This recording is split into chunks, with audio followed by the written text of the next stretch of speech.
Domestic workers constitute a very large portion of the global workforce.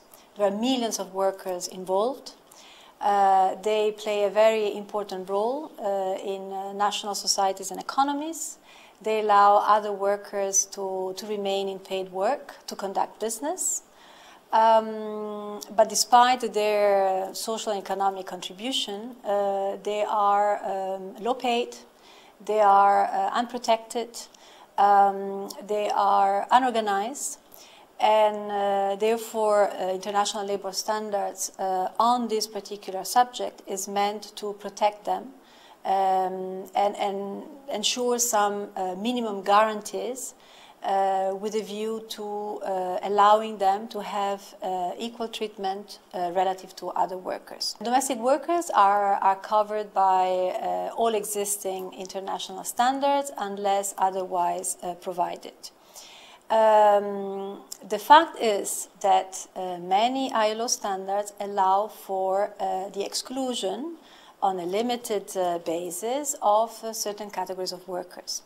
And often domestic workers feature among those workers that are excluded by the scope of existing standards. Another issue relates to the fact that domestic workers work in private households. And households are not like any other traditional workplace. This raises a number of issues. Hence, the need for international standards that provide guidance with regard to how to make this protection effective, taking into account the specificity of domestic work. Experiences across the world that we have documented as part of the preparatory process to the discussion of international labor standards at this year's conference actually show that it is not only desirable socially, but it is possible.